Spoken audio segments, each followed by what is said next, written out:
Hi, I'm Chief Troche, and this is Chat with the Chief, a podcast. This is our first episode. I'm joined by Sergeant Anthony Frangioni of the Traffic Unit and Julia Beskin, also of the Traffic Unit.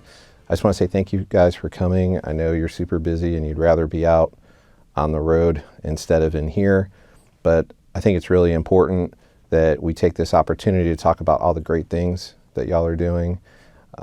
Rather than going out somewhere and renting a space and having people show up, 5, 10, 15 people show up. I think this is a great opportunity to have it on a podcast where people can listen to this at their leisure, whether they're working on the lunch break, working out, whenever they want. Maybe they're at a soccer game and they're sitting in the car and they can listen to it. But this is an opportunity for us to explain to our citizens, our taxpayers, what we're doing.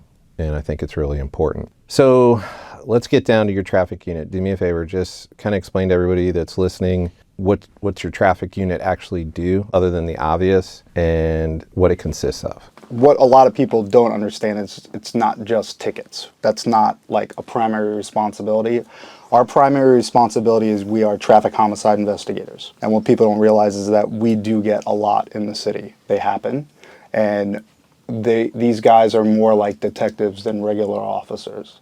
It is an investigation that can go, 90 days or more of every day, boots on the ground, hunting down video, doing vehicle inspections, interviews, unfortunately going to autopsies, talking to family members, trying to develop evidence, DNA and otherwise. They're detectives, they really are. So that is the primary responsibility of our unit. Secondary to that, of course, is enforcement, education, and encouragement of the public to follow the traffic laws. Our primary duties when it comes to enforcement is we handle the school zones in the morning and in the afternoon. We also assist patrol when needed. The main thing that we do is traffic homicide investigations. Okay, let's talk about that a little bit. So the traffic officers are traffic homicide investigators and they go to special training? Yes. How many traffic homicide investigators or traffic people do you have in your unit? 5. So just 5. So 5 people do all the traffic homicide investigations and they are enforcing the traffic laws. Is that correct? Yeah, so most agencies, we're kind of different. Most agencies have a separate traffic homicide investigative unit and a separate enforcement unit. So we are not that big. We don't have the numbers to support that. That is the ideal situation, of course. So my people do both. So they're working twice as hard as any other traffic unit probably around here that has a traffic unit. So what ends up happening is they're put on a rotation schedule of who gets a case, who gets a case. For instance, this past month, we've had 4. So that means one person does not have a case in the unit. And that ties up, some resources on the street as well. So the homicide investigations definitely take priority because, like, if you watch 48 Hours, you watch any of these shows, you start losing evidence the longer it takes to develop it. So Anthony, this year, how many tickets has a traffic unit written? Not including patrol, because patrol has a different function. Patrol answers calls for service, and then in their downtime, they'll go to certain areas where we're getting information from citizens, and they'll try to sit there, run laser or radar. So how many tickets has the traffic unit, this unit, written this year? The 5 people in this unit wrote 6,845 citations in 2022. Okay, and Julia?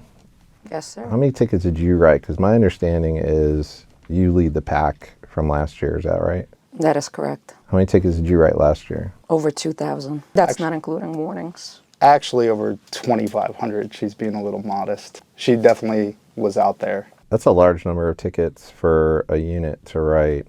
And especially you, Julia. Why do you write so many citations? Do you have a passion for this? Do you think education with respect to traffic enforcement is important? I think education is important. I also think that enforcement is important. I love this unit.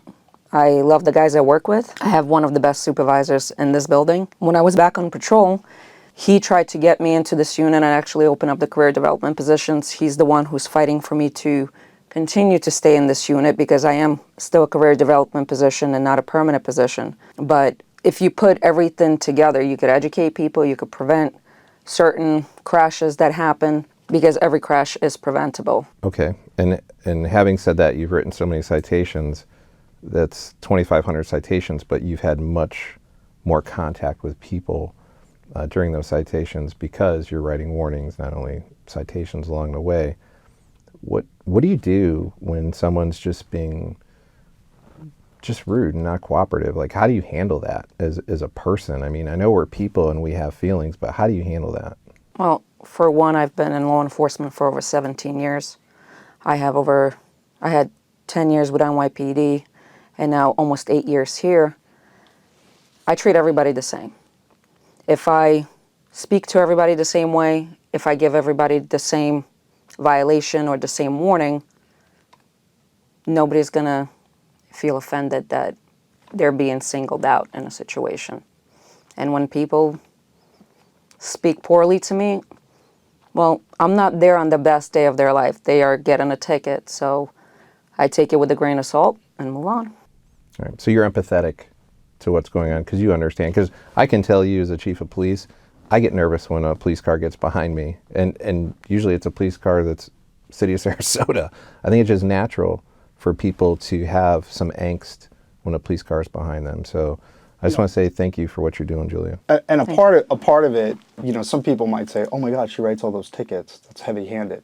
But, you know, Julia's been out there. Julia has handled some of these homicide cases. You know, at 2:30 in the morning when you're standing over a body and you have to call their parent to say, hey, you know, we have your son here who's deceased because he was doing 130 miles an hour. You know he's probably been stopped at some point. And maybe if he got that ticket, he wouldn't really go that fast. So, you know, I can honestly say I've looked at all their videos when they come through. And the body cameras, some don't like it, some like it. I look at how these guys react with other people and talk to people, you know, and I can actually bring up Dave Kennedy literally wrote a full speed ticket to somebody. That person wrote a letter thanking Officer Kennedy for the full speed amount citation, which was not cheap. And I will look back at the video and he literally had the conversation and said what I just said is, you know, I don't want to have to call your parents, you know, because that's a reality. And, you know, in 2021, we called 14 families. We had 30 call-outs. In 2022, we called 11 families. That's a lot. That's a lot for this size agency. And it's a lot for 5 people to do. And, you know, those phone calls just don't end because I get calls every 2 weeks. Myself, Jude Castro, our victim advocate, like, we don't just cut ties and say, hey, we're doing this investigation. We try to still talk to them. I mean, like, Jude Castro is a saint because she helps these people. You're literally helping people that their person went out and never came home. And it's a traffic crash. You know, this isn't like they're bad people that were involved in some sort of crime and got shot. These are people driving to and from work, driving out with friends, walking on the street. So, I mean, I give a lot, I mean, Jude is just so vital here that she takes over some of that stuff. I deal with it. I try not to let my investigators do it because they're doing their investigation. So we shoulder that, and these conversations don't end. I know Julia's had many conversations with family members, and sometimes they're difficult. You know, they're super difficult because the answers that we give are not accepted, and that's just part of grieving. Yeah, I know it's super hard. I was a traffic homicide investigator, and I would roll up on scenes, and I would have to tell myself it was fake. I would have to tell myself it was Hollywood because of the things that you all see on a daily, nightly basis, and you have to continue to live with that. And so, again, what you do is invaluable to the agency. And I'm glad you brought up Jude Castro, because Jude Castro is our victim advocate. She's invaluable to this agency. What she does and her patience and her helpfulness and her knowledge base, I know she's been given awards by Tallahassee for all she's done. So thanks for bringing her up. So sometimes people will either call into my office or the patrol captain, and they will say, hey, where's the traffic unit? We don't ever see the traffic unit. And I kind of liken it to a construction site, right? Where you drive by, you don't see anybody working. Sometimes they're just standing by their machines. And then you come back the next day and a quarter of the building's built. So why isn't that people don't see you as much as you think they would? Well, we drive unmarked Tahoes, first of all. So we're meant not to be seen until it's time to get pulled over. You might drive by us and not see us. You might drive by us and see us pulling somebody over, but you're only going to see us when we're pulling somebody over. And that's by design, you know. So I take that as a compliment that you don't see us, but I know we're there. And everybody needs to know that we are there. Traffic studies. Let's talk about traffic studies. So does a traffic unit essentially, I know we're doing school zones in the morning, school zones in the afternoon. That's so important, right? Protect our kids. With respect to traffic studies, do you just pick an area and just start running radar or laser, or the traffic study tell us where there are areas that need our attention or not? Being that we only have 5 people, we have to be smart with the limited manpower and with enforcement. So we try to go data-based. So if we get a complaint, a traffic complaint, we have pieces of equipment that you'll never know they're out there, and we'll do a traffic study for a week. And it will tell us the volume, speeding, speeds, time of day. We'll go through that.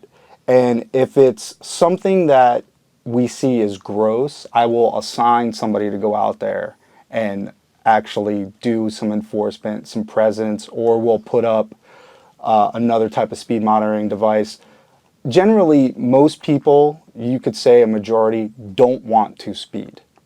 They either get into a rhythm or they're on autopilot going to work, and we'll put out a speed feedback sign that will say, hey, you're going this fast, and will light up when you're going over the speed limit. Generally, when we do those studies, we start getting compliance in the area without having to go out and write tickets. So these traffic studies come in handy. We did 39 of them in 2021, and we did 21 in 2022, which to me shows that it's not going up. So that means we're getting compliance and less complaints. Some of these are repeat areas. So when I see there's a lot of repeat areas, we dive really into the study and start taking it apart to try to find out what times it's happening. And then we try to put people there when we can if we are not involved with an investigation or, you know, tied up with lengthy investigations that we've been lately. So if not, I pass it on to patrol and they try their best to accommodate those times to do some enforcement. Of course, they have their patrol calls of service that they have to answer first. So we find that those traffic studies are handy, and they allow us to put our people in the right places that are problematic, rather than putting our officers in areas where there's just not a lot of speeding going on. Is that correct? That is correct. Okay. And then now that brings me to high volume areas. Where are some of the areas in the city, Julie, I'll throw this one to you. Where are some of the areas in the city where we have a lot of crashes, like the big intersections? Fruitville is a big one, by Beneva, by Lockwood, 301, 41, all the main thoroughfares that go where people are either going from the city or whether they're just cutting through the city because they're coming from Bradenton and going further south, or coming, let's say, from Northport going to Manatee County area. It's the main thoroughfares that constantly sees the higher speeding, the higher crashes, the higher volume of vehicles overall. That's where we, for the most part, try to be at. And with my traffic stops, most of the speeders that I stop either tell me they weren't paying attention to the speed limit signs or they were distracted by things in their vehicles. Kids, phones, music, thinking about work. Those are usually the things that I hear from my drivers. Okay, so would you agree that those are the areas where we need to pay the most attention because that's where we have the most egregious crashes? Absolutely. And because the roads are so big, we have people that choose not to use the crosswalks. They start just deciding to leapfrog through the streets and end up getting hit by vehicles. Okay, and we're talking about areas like Bee Ridge and 41, right? Yes. What's another one? Beneva and Fruitville, 301 and 12th Street, or 41 down by the hospital. Bay Vista and 41. Yeah. Yeah. That's another one. And that's where we have the fatalities. Yeah, no, that's understood. So let's talk about roundabouts. Been up and coming in the city of Sarasota. Now they're being developed at bigger intersections, 10th and 41, 14th and 41, and then we have the Gulfstream roundabout. So what are your thoughts on roundabouts, Anthony? They are designed to ease traffic congestion, and they will, and they do. Like anything, people beg for change, and then when they get it, they fight it. So I think there's a learning curve to everything. I think FDOT has tried their best to put out, they're all FDOT projects. These are all on state roads. They've done their best to put out and kind of try to stay ahead of it. Proper use, which, I mean, proper use is if you're in the roundabout, you have the right of way. If you're entering the roundabout, the car that's in the roundabout has the right of way. That's generally how roundabouts work. So they have their purpose. I think a lot of it is a learning curve that still has to happen. But general rule of thumb is if you're in the roundabout, you have the right of way. If you're entering, you have to yield to anybody that's in the roundabout. Most of it, I think, is some confusion still. I think if everybody just, when you go into a roundabout, it's designed to go in at a slower speed, if everybody would just slow down, you wouldn't have any of these crashes. I agree, and I would add one more thing to what you said is we have tourists here, and we love tourists. We want tourists to be here, and we want them to enjoy our city. But, and I've done this myself when I've been in Orlando, is I'm listening and watching to my Google, and it's telling me to turn, but I can't turn. Like, there's barriers there, and then I get in this weird OODA loop and a panic, and I can only imagine what tourists are doing here when they don't understand why Google's telling them to go one way and they can't. So the other elements to that are the amount of foot traffic that we have. We have a lot of foot traffic, and again, some of those are tourists that don't know where the crosswalks are, and we have the Hawkeye system. And then we have people on electric bikes or bicycles. I mean, so you're dealing with foot traffic, you're dealing with people on some type of bicycle or electric vehicle, and then you have people that don't know their way around. And when you have that mix, to your point, I agree 100%. I think things would just be a lot easier. Everyone's in a hurry. We just need to slow down and we'll figure this out. You agree with that, Julia? I agree with it. I do also think people need to pay more attention to the signs in their surroundings than paying attention to what their electronics are telling them. Because if a sign says road is closed, it doesn't mean just because your GPS tells you to drive straight that you go right around it. And that was a common issue that we were having during the Gulf roundabout being built, that people were just going around signs because that's the way their GPS is telling them to go. So roundabouts in general, a 25 miles an hour speed limit. Approaching to it is 35 because you can't reduce from 45 to a 25. And a lot of people are just going into those roundabouts way too fast, not paying attention to their surroundings, to the signs, not realizing it's a circle, you got to go to the right, not to the left, because then you're going against traffic. And the other problem too is, I mean, we self-induce sensory overload with electronics. Right. So at the end of the day, if people would just watch the signs, even if they make a mistake, what ends up happening is people try to prevent the mistake of going the wrong direction, which causes a crash, is just go the wrong direction and just recalibrate yourself down the road. Do a U-turn. When you can, turn down another side street, get your bearings straight, go back out. But what people will do is they'll be halfway in a right turn and they go, I need to stay left. And they'll jerk their wheel over to the left and sideswipe the car next to them.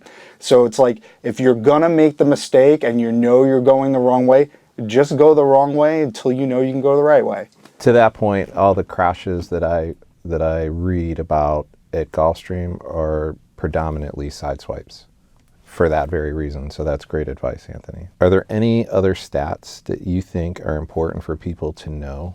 Agency-wide, just so people know, separate from what we wrote in traffic citations, the agency itself as a whole, not as a whole, patrol as a whole, separate from traffic, wrote 14,858 citations.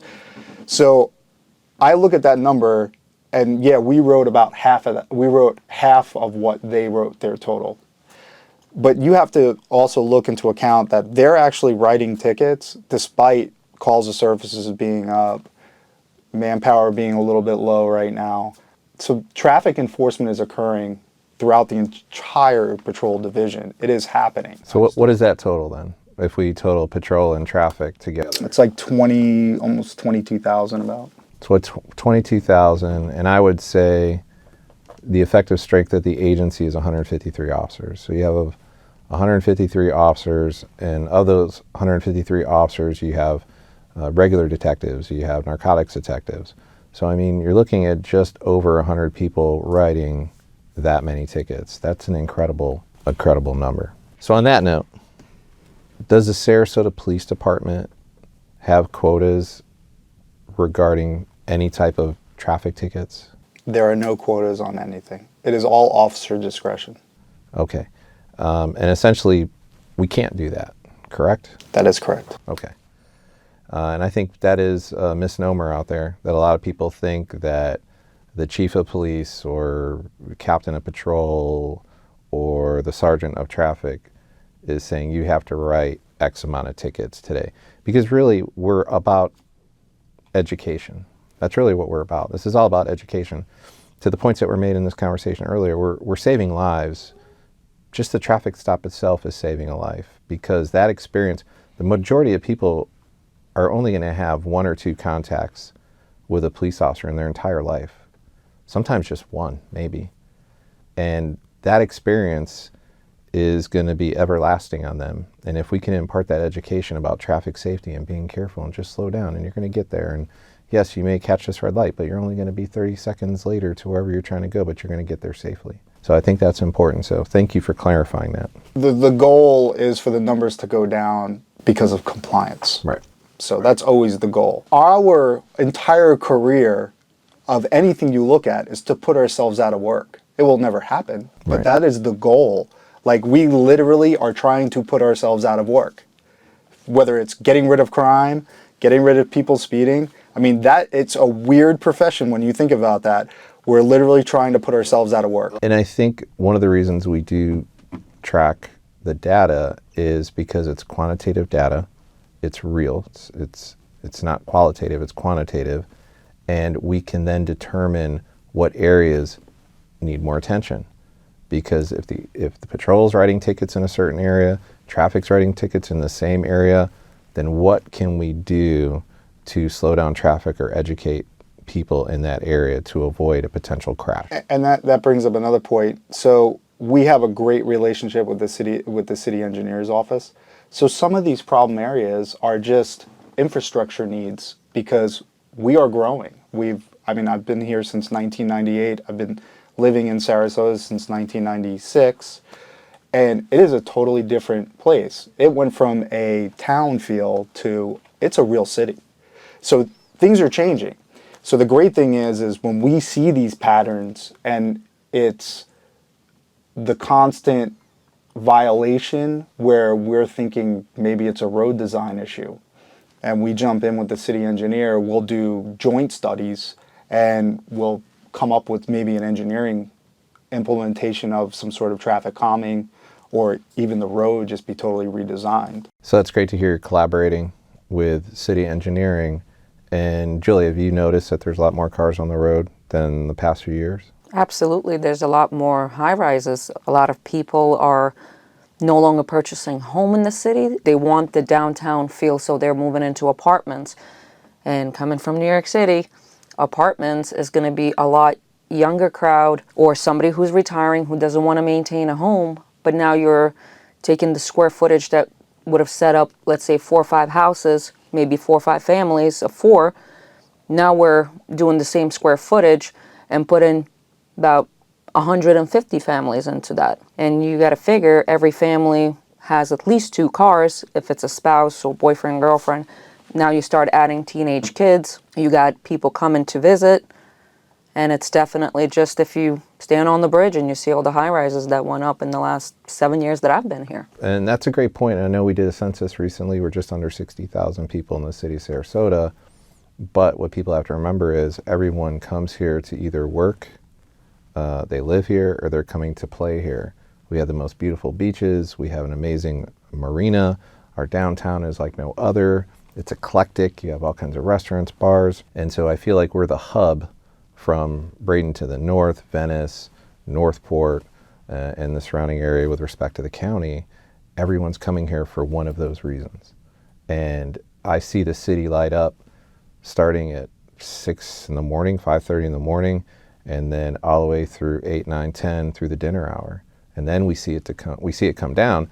But Anthony, when you and I were on the road as patrol officers at 2 o'clock, 3 o'clock, this place literally went to sleep. Yeah, it's true. And then as the years progressed, now the city doesn't sleep. It's 3, 4, 5, boom, we're right back into 6 a.m. again, right? Yeah, well, you can even tell even that shift change in the morning, because I usually get in around 5:15. You know, you have dispatch already saying, day shift, you signing on, I'm holding 5, 6 calls. Right. You know, north side, night shift's trying to get off, to get it home. Oh, okay, I'm going to handle this call. There's always somebody that's staying over. There's always something that's being held for the oncoming unit. We didn't really have that when I first started here. This is 25 years ago. Right. It was 2 o'clock, it shut down. And if you got a call after 2 o'clock, it was usually something serious, and you were going to be here all day. Correct. And it was usually just a serious call. But if that radio went off at 2 o'clock, it was rare. It would shut down at 2 o'clock. Yeah. But like I said, 2 to 5. Yeah, we went from a larger town to a real city, and now it just doesn't stop. Right. It just keeps going, the wheels keep turning. Well, the secret's out. People know we're here. Few more years and we're going to look like Tampa. Problem is, we don't have the space to be that big. Right, and we're trying to keep that town feel in a city is what we're trying to do. Yeah. And I like to say too, like, our city employees take care of this city like no other, and they do a great job. They really do, keeping this place moving, going, functioning, and looking amazing. So on that point, magic wand. Here's a magic wand question. If you had a magic wand, Julia, what would you do to fix Wingardium Leviosa? Boom. I would probably add more people to our unit so we're not so far stretched, because it is hard, unlike regular detectives that maybe two come out for our call-outs because of all the equipment, because of the mapping and everything that we have to do.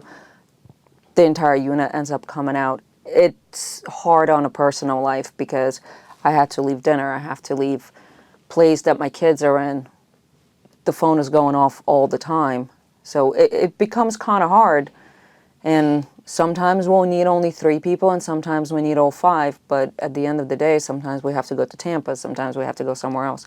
So more people will allow us to actually have nights off to ourselves. Okay, and I have 2 more coming. I do. We're almost fully staffed, and I'll have 2 more coming to y'all. And what would you say the average traffic homicide call out? I know it's tough because everyone's a little different. Would you say it's about 3 to 5 hours? 3 hours is about average. Okay. And there's times where we would have ones back to back where we would just wrap in one off and another one would come off. So there'll be times when we're not home for about 9 hours in the middle of the night and just roll right into our shifts. Yeah, I know. It's hard. You do have 2 coming, I promise. Anthony, Wingardium Leviosa. Kind of going off of what Julia said, but in a broader thing, I think there are plenty of people out here in the world that are more than qualified to do this job, but are scared to do it because of the current environment. And I think if we can let people know that this is a great career, and I think we're trying to do that, I think in general throughout the United States, the numbers would go up. This has been abandoned. I remember when I got hired here, I was told 25 people put in for my one open position. It doesn't happen anymore. You know, I felt honored when I found that out. But I think there are people out there that are deciding to do other things where they are probably meant to do this, and maybe they should just even explore it, because it is a great career. It is a good living. It does have a lot of rewards. It is a calling. It really is a calling. I mean, for anybody to come out at 3 o'clock in the morning to stand and look at the stuff we did, I mean, it has to be a calling. I think that is the magic wand. And I think that there's a realistic magic wand eventually. It's going to take some time. I think we will get there, but I wish it would happen sooner. Yeah, I think on the national stage, I think the pendulum at some point is going to come back this way. I would say, though, in our city, I would definitely say that we have amazing support from the mayor, from the commissioners, from our city manager, our deputy city manager, and really, I know you'll agree with this, from the citizens here.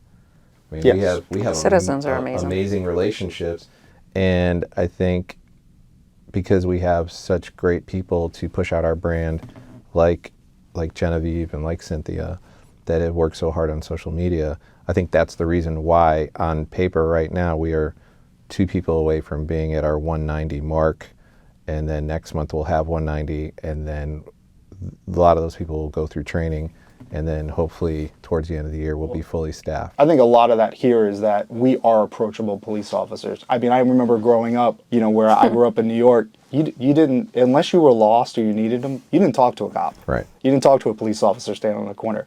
And I think here, I think our citizens are definitely comfortable enough to have even just casual conversations. Right. And you have great casual conversations with everybody, all walks of life. It's refreshing, it really is, that you're not the light pole on the corner. Like, people come up and will say, hey, how you doing? Thank you for your service. How's your day going? And we have approachable police officers here. Because there's certain parts of the city that I tend to do speed enforcement more. I actually have like a little fan base. People that have gotten tickets from me will drive by, honk, wave. I have people screaming, you know, great job, I got one from you last week. And they'll stop by and they'll say hi, and they'll make sure if I need water, or how my day is going, how the family's doing.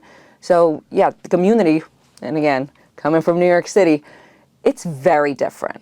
That was probably the biggest pleasant surprise when I started working here, how welcoming the community is to us, and they really do know us all by names and kind of support us more than the silent majority that supports law enforcement. Yeah, I've had people that you've ticketed, Julia, that actually call me to thank what you do and how you treated them. So treat everybody with respect. I treat everybody amazing. the way I want to be treated. That's amazing that you do that. Here's a question from people listening. If you could choose any motorcycle for work, which ones are the best? Anthony. Harley Davidson Road Kings, which we have. I don't ride, but Harley all the way. All right, Harley it is. Next one. Since you field test sunglasses all day on the job, I didn't know that. Did you guys I didn't know field that test? either. I was unaware. But I think what they mean is, since you wear sunglasses and probably switch them out, what are the most comfortable pairs you have found? Maui Gems. Cheap ones that if I break them, I'm not afraid to replace them. That's awesome. I'm with you. Anthony, Julia, I seriously want to thank you for being part of this. This podcast is in the nascent stages, and I know for police officers, it is so hard for us to talk about what we do. We don't brag about what we do. We do it because, to your point, Anthony, it's a calling. This is not a job.